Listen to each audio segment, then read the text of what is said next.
else to just do the work. So you trying to Tyler Perry it? No, just the outlines, not writing the scripts, because that's a lot of work. Yeah. I was like, I'll do the outlines. You guys go. Fritter, guys. Yeah, everybody writes. We all come back together. We read them all together.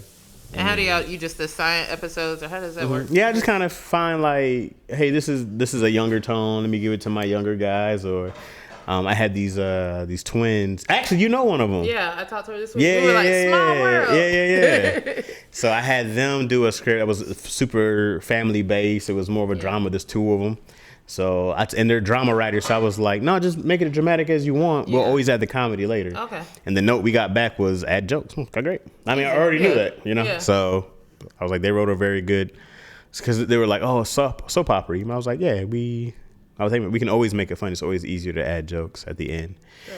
So yeah, and then I just go everything. So like now with the notes, I talk to each writer. I go, hey, I got these notes. You guys can go do these, and then send me back what you have, and then I'll make the final adjustments. Then I send that over to Light and Bent. They make their final adjustments. Okay. And then I fix whatever they want to fix. Then we send it to Network, and they got their little notes, and then everybody's on. We all agree. Yeah. Good. All right. Everybody good is what we're going with. All right. And then we're good to go. And then y'all just shoot. And then we just shoot. Yeah. And then usually there's changes. I mean, depending on who we get in a role, it might change. Oh, we got this person now. Can we add a gang of lines for this cat? I'm like, okay, cool. Last year, we were literally fixing scripts while we were shooting for the next day. More than punch-ups? Just actually? Yeah, it was ridiculous. And one season, I think we were writing season 7 while, we were writing season 8 while shooting season 7 once of, I think in the family time. It was chaos. Yeah. It was chaos. Because we went back to back for some reason. Yeah. They paid for a whole other season in advance. Oh, it's like, well, let's just knock this out. Yeah, I was like, okay. And then I was like, it was exhausting. I mean, being like, man, it was a lot.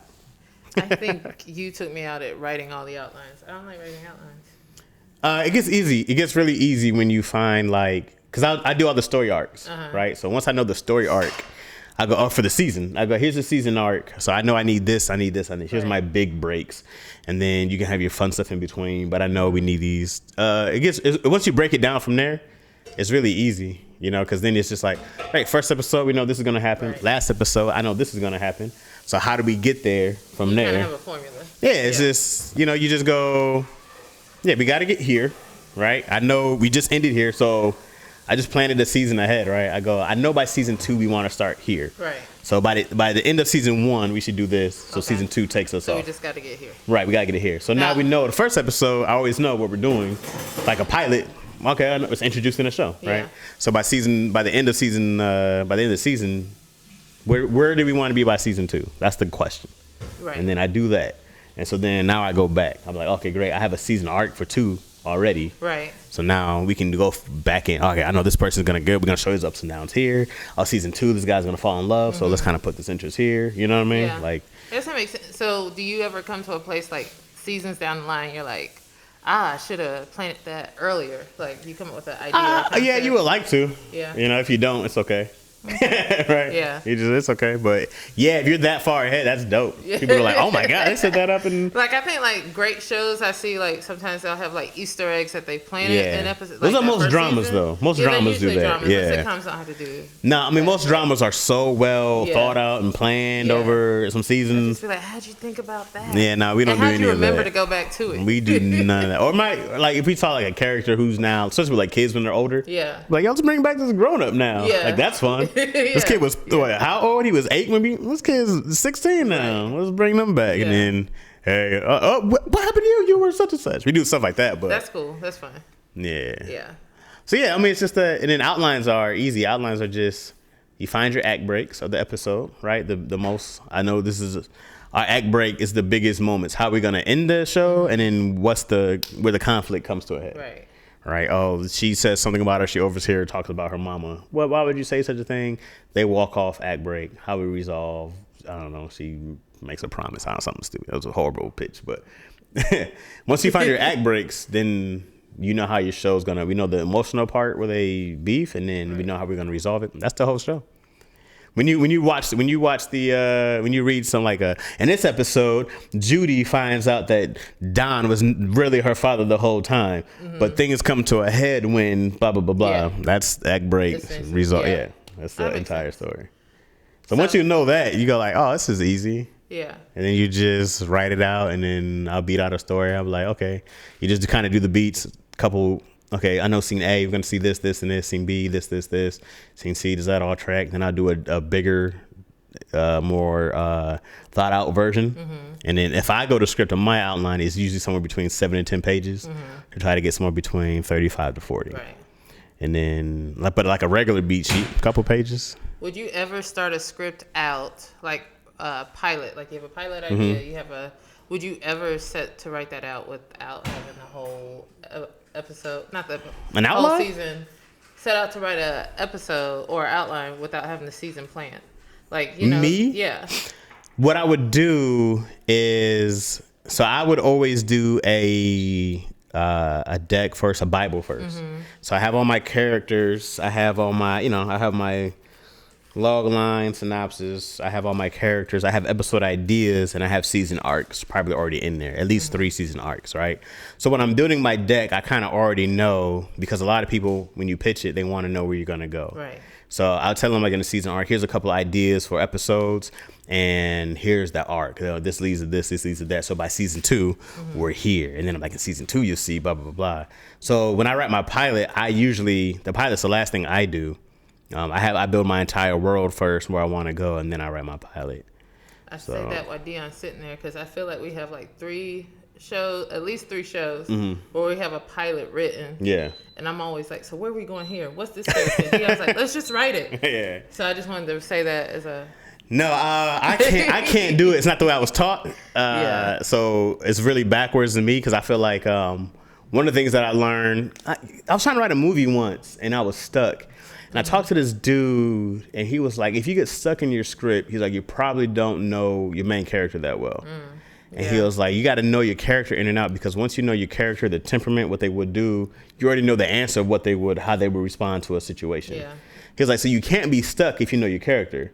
Because it's like, how would you respond if somebody hit your car? You know what you're going to do. Right. Right. I think I know my characters really well. I get stuck, not stuck. I know my character so well. I have characters that just live in my head. Yeah. And I know it makes me sound a little off. No, it's great. It's characters that live in my head. I know so many. them. Yeah, I got those. Way too many. Right. But then, like, I put them in a situation, or the situations that they're in might not necessarily build the story the way that the story needs to be built out. So then I get stuck there. Yeah, I mean, I focus on the two important things, of course, is character and story, right? But your character's journey is the story. Right. Right. So it's one of those things where I plan out where do I want my character to be. Like movies are different from TV shows. We know in movies, characters usually start one way, they wind up changing, growing, and learning something, becoming different in the end. Right. Where TV sitcom, mainly characters don't change. Right. They usually stay where they are. I don't do a lot of drama, so my experience in dramas aren't really, I've seen characters change and become different, but I'm not a drama guy. I don't know that world. So I can only go from like movies and sitcom. Right, yeah. But in sitcom, I want this guy to be the same idiot until nearly the end of the season, when we don't see him again, so people know that this character is well taken care of. Right, yeah. And for drama, for like a movie, you should know that journey. You should be like, by the end of this journey, this person is now, they accepted their calling, they accepted whatever fate they had to deal with, and they learn this, and this, and doing such and such. But I don't think I get caught. I don't think I get stuck in story. I don't have the writer's block anymore. And it's usually just because I just do so much character work. Yeah. And I do so much story, like arc, because you just take your characters on this horrible journey. I love torturing characters. It's great. Yeah, I think that makes sense. And I think, because clearly you write for a living, whereas like me, it's still like hobby and passion, and I love it. But then it's also like that torment, like, what if this is not good enough? And you get stuck in your head. Yeah. Versus like when you first start writing, you just write. It could be mess, but you just write. Yeah. Well, there's no such thing as not good enough, right? There's no such thing, because you're not good enough as somebody else's. This is amazing. That's true. Right? I've seen trash that people love. Yeah. And I go, how in the hell do people love this shit? So technically they're not... Well, it can't be trash to somebody. You see comedians who you think suck, and people go like, oh, this guy's hilarious. You go like, how does he keep selling out? right? Because he's not funny, but somebody finds it's for somebody. It's for somebody. Yeah. So it might be for these streets. Not for yeah, me. you got to pitch it and you throw it out there, and hopefully you find some really good confidants who give you good notes back. Yeah. And you go like, hey man, this is my finished product. What do you guys think? And hopefully they give you some good critiquing, not criticizing, right, Dion? Yeah. Critiquing, and then yeah, and a lot of that's your circle. You know what I mean? Yeah. So yeah. Moya said Chaz is gonna make us all writers up in here. I love it. It's one of the few things I know very well by now. It's all I've been doing for the last 5 years is just outlining, developing, writing. Like it's like it's really easy. I was doing it yesterday. I was showing this cat, my man Everett. He was kind of sitting in with me, and it was like doing it so fast. Yeah. Because I'm trying to teach people how to, develop these outlines. Because, you get busy. It's hard to want to. I don't have time to sit down and do something from scratch right now. Right. So I'm showing Everett, and he's like, okay. So I'm like, then I'm like, that's true. He's just doing this. Because he was like, hey, man, I got this thing. And I'm like, oh, he just doesn't know. Right. I was here. Yeah. And I was like, all right, let me just slow down and. He's got to go through too fast. Yeah, he's got to go through the basics. You got to just be like, yo, story. Yeah. But story's character's journey. They're in the same vein to me. And it takes practice and doing it over. Yeah, you're supposed to write something really, really awful for a long time. Yeah. And then it gets decent, and then it gets good, and then it probably gets bad again, right? Mm-hmm. After you take all the notes. Yeah. And then you want to but it's one of those things where.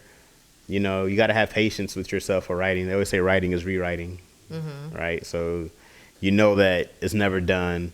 I think I can't remember what, I've seen this a bunch of times. Different writers talk about 18 drafts, 20 drafts. Like, they've done major drafts. I want to say that when, I can't remember what script it was, Spike Lee, he said one script it was 3 drafts, and one was like 18. I want to say he did Mo Better Blues was 3. Uh-huh. And then another one he did was like 18 drafts. But like 18 drafts, versa. is it like changing scenes here and there or a complete rewrite? I guess it just depends. I need to ask Spike. I have, like when I do my drafts, I think the most I got up to was 9 so far. Yeah. And it's a pilot. Pilots are hard, right? Yeah. So you write your first version, great. Then you shouldn't show that to anybody, right? Right. And then you you step away for a little bit, you come back to it, you read it, you go, okay.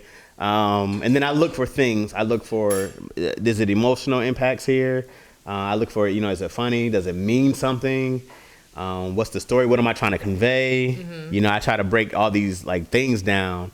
And I go, does it have these elements? And then I mean, maybe this character is shallow. This character doesn't do it. Or you get an idea. You're like, oh, yo, this character would be dope if they did this, and this is how they bring out blah, blah, blah. So, or you kill off an entire character. Yeah, and I'm not afraid to re-outline. I go, great. I have this basis. I go, okay, I need some of this. I don't need some of that. Let me put this in this place. Let me go to that place.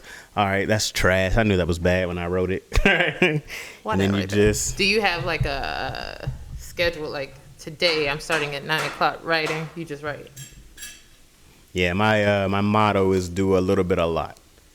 So that's good. Yeah, I can't sit down for 2 hours and be like, I'm gonna write for 12 to 2. That's not me. I might write let me get 10 minutes. Yeah. Let me go bullshit. I need a good amount of bullshit. I need to get to the point where I go, come on, Chaz. But do you have a page goal for the day, or you just a page goal? No. Because there's some writers who be like, in the morning at 7, I take a walk, and then I come. Those get are writers. I'm a comedian first. Okay. My brain is like, hey man, let's go do this. Right. I'm a child. Hey, let's go do this.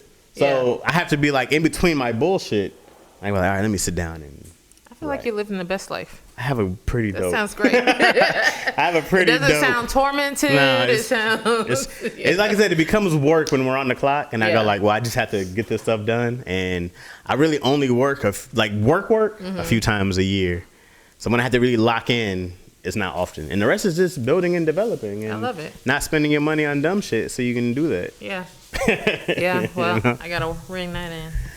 What, spending your money? Yeah. What you be buying, 12s? I don't buy. I go on vacations. Oh, okay. Well, that's good. But I do I don't buy a lot. Do you write them stuff. off? You write off your vacations? I'm gonna need to start doing that. I mean, it's I'm research. going with all my girls. It's research. It's research. All my girls on their own All you businesses. gotta do is write a pitch deck on your trip. Well. and then I'm selling it. Yeah. And then you can write all that shit off. Well, let me call Josh real quick. Everything. I write off everything. Really? Hell yeah. Like, I think we write off a lot, but like, I wrote my PS5. Yeah. I'm like, this is gaming. You know what I mean? I'm like, you put up a Twitch account, you post a video.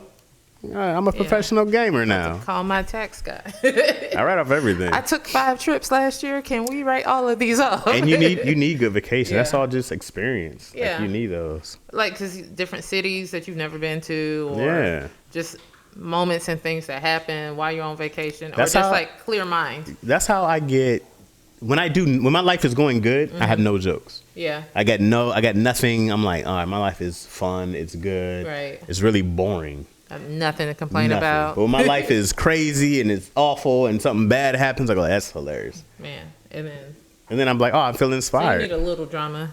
Oh yeah, my best content comes from the worst things happening. Because life happens. Yeah. Yeah, you got to be able to laugh. I've had jokes about catching my girl cheating on me. Had jokes about getting arrested, getting hit by a car. Like, Jesus, the worst things that happen. Car accidents. I'm like, this is the fun of life. Yeah, it's something about like life happening. I remember way back when I used to live in DC. Yeah, I used to be deep into like poetry and spoken word and stuff. But it was because I was going through. Life was hard. I had stuff to say. Yeah, man. You got a lot. But when life is going good, I'm like, I'm just content, just happy to be here. I'm good. Let me just say nothing. When you like stress writer's and, block, like I have nothing. Which is why I rant. Yeah. I rant because I try to find something small to make big. Yeah. And then, because I have nothing to complain about. Right.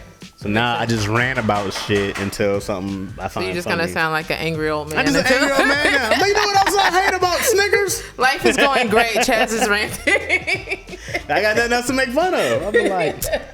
So I try to find, like, I was talking to my homies, like, my wife has all these bras hanging up. Bras everywhere. Yeah. And I was like, everywhere I go, there's no titties where titties are supposed to be. I should be walking around. So I just find stuff to rant about now because I can't go outside and I don't have bad days anymore. Yeah. Which is great. That's a blessing. It's great. Yeah. I haven't had a bad day. The last bad day I had was the day we brought my daughter home. Because she cried all night. But it was also like the best day, right? Yeah. So I'm like, so your life is great. That's amazing. Man. Yeah, man. Okay. And on